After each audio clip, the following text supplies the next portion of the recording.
Hi అండి, అస్సలం వాలేకుమ్, నమస్తే. Welcome to my channel taste కరో ఫీల్ కరో. ఎలా ఉన్నారండి? అందరు బాగున్నారా? ఇవాళ నేను ఫ్రైడే స్పెషల్ ఏంటంటే చేపల కర్రీ అండి. పొద్దున్నే మార్కెట్కి వెళ్ళి ఒక పెద్ద చేప 2 kgsది తీసుకొచ్చేసాను. లైవ్ చేపలు బాగా దొరుకుతాయండి మాకు. అందులో వెడల్పటి గిన్నె తీసుకొని మంచిగా ఒక 2 పెద్ద ఉల్లిగడ్డలు కోసేసుకున్నా సన్నగా. అందులో గుప్పెడు కొత్తిమీర వేసేసుకున్నా, చిటికెడు పసుపు వేసేసుకున్నా, తగినంత సాల్ట్ వేసుకున్నా.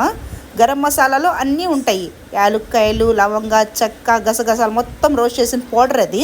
అల్లం వెల్లుల్లి పేస్ట్ ఒక 2 స్పూన్స్ తీసుకున్నాను. మసాలా కారం ఒక 2 స్పూన్స్ తీసుకున్నానండి.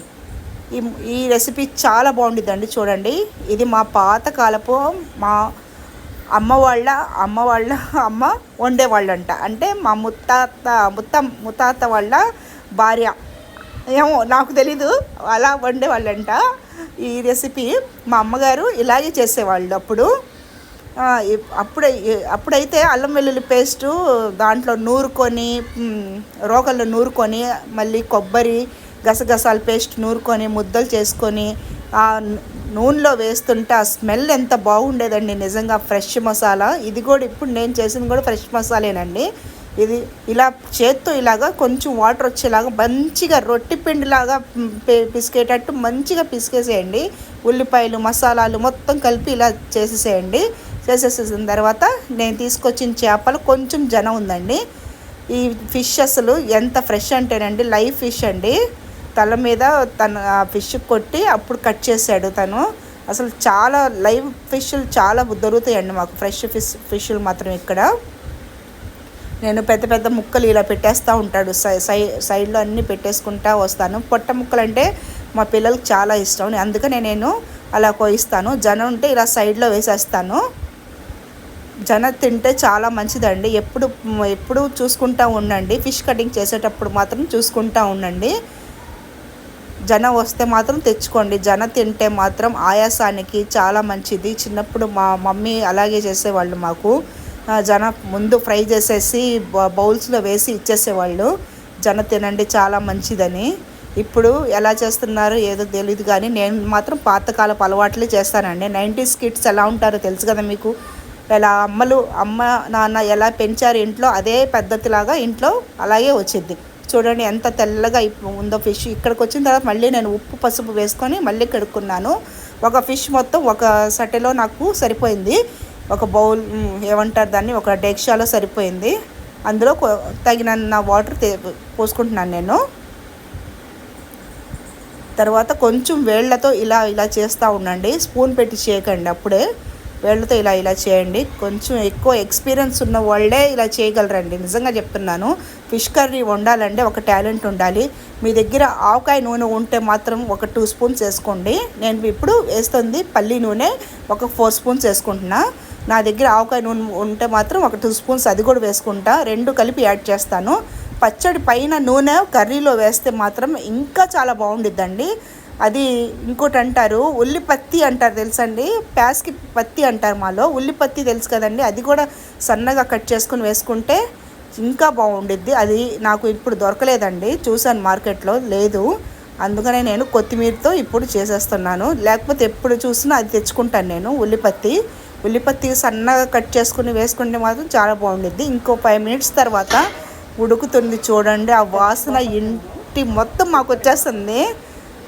అప్పటికి మేము నమాజ్ చేసుకుని వచ్చేసాము. పొయ్యి మీద పెట్టి వెళ్ళాను నేను. నమాజ్ చేసుకుని వచ్చేటప్పటికి ఇప్పుడు ఈ కంటెస్టిలో ఉంది కూర.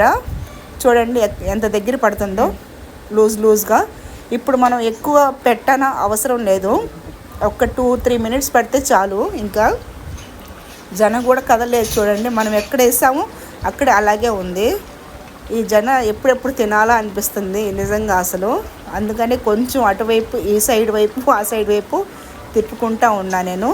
ఆ గ్రేవీ మొత్తం ఇలాగా దీని ఫిష్ మీద వేసుకుంటూ ఉంటే ఇంకా బాగుండిద్దండి.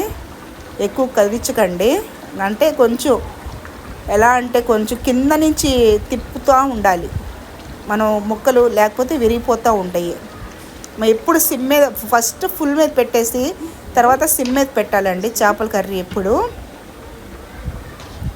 ఇందులో ఇప్పుడు కొత్తిమీర చల్లేసుకుందాం. మనం ఫస్ట్లో కూడా కొత్తిమీర వేసుకున్నాం కదా, ఇప్పుడు కూడా కొంచెం కొత్తిమీర వేసేసుకుందాం.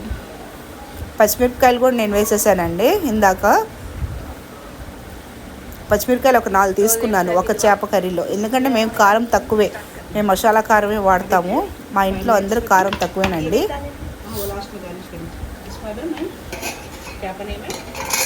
అందులో నేను పప్పుచారు చేసుకున్నాను. పప్పుచారు అండ్ ఫిష్ కర్రీ ఇవాళ టుడే స్పెషల్ మాకు. చాలా బాగుంటుందండి. ఎమ్మీ రెసిపీ ట్రై చేయండి. చేపల కర్రీలోనే 2-3 టైప్స్ నేను చూపిస్తాను. అబ్బా రెడీ అయిపోయిందండి. అసలు ఎంత గుమగుమలాడుతుందో నిజంగా. అసలు వాసన మాత్రం అసలు అదిరిపోయింది. అసలు ఇంట్లో మొత్తం స్మెల్ వచ్చేస్తుంది. మా బాబు ఆకలి అవుతుంది, అమ్మ అన్నం పెట్టు అని అంటున్నాడు ఇందాకటి నుంచి. అందుకని వచ్చేసా ఇంకా వంటగదిలో. అయిపోయిందండి. ఇలా చూస్తే మనకు అలా తిప్పుతూ ఉంటే నీళ్ళు ఇంకా పైన మనకు కనిపించకూడదు. అలా బుడకలు వచ్చేసి కొంచెం ఆయిల్ వచ్చేసేయాలి. అప్పుడు పర్ఫెక్ట్ కూర అయిపోయినట్టే, మనకి రెడీ టు ఈట్ అన్నమాట. నా వీడియోస్ మీకు నచ్చితే ఇంకేం కుకింగ్ ఇంకేం వీడియోస్ కావాలో మీరు నాకు కామెంట్స్లో చెప్పండి. నేను వండేసి అవి ట్రై చేసి మీకు పెడతాను నేను. ఎందుకంటే నాకు 17 years ఎక్స్పీరియన్స్ ఉంది కుకింగ్లో. మీరేం భయపడే అవసరం లేదు. నాకు ముందు ఫస్ట్ ఈ జనం తినేయాలనిపిస్తుంది, అందుకనే ప్లేట్లో వేసుకొని తినేస్తున్నాను. నాకు అలవాటు అలాగా, ఏమి అనుకోకండి మీరు చూసేవాళ్ళు. మా పాప మాత్రం అసలు ఆగట్లేదు. అసలు తనకు కూడా చాలా ఇష్టం. నీకు ఇష్టమా కదా? నాకు ఇష్టమే. చేసే కర్రీ బాగుంటుందా లేదా? ఫిష్ కర్రీ మా అమ్మ తర్వాతే, నిజం చెప్తున్నా. ఎందుకంటే ఫిష్ కర్రీ అండి నేను మా ఫ్యామిలీలో చాలా బాగా చేస్తాను. అందరికీ తెలుసు, అది మా ఫ్యామిలీస్లో అందరికీ తెలుసు. నేను తిన్నాను, మళ్ళీ నా పాప నోట్లో పెట్టేదాకా నాకు ఉండేది. అంతే కదండి, తల్లి ప్రాణం ఒక్కతే తినలేదు కదా. బస్ నిజంగా అండి, అసలు నోట్లో వేసుకుంటే ఎంత బాగుందండి. నాకు ఫిష్ కన్నా దాంట్లో జనే నాకు ఎక్కువ ఇష్టం. చాలా బాగుంది. ఒక్కసారి ట్రై చేయండి. నా వీడియో నచ్చితే మాత్రం లైక్ చేయండి, షేర్ చేయండి, కామెంట్ చేయండి.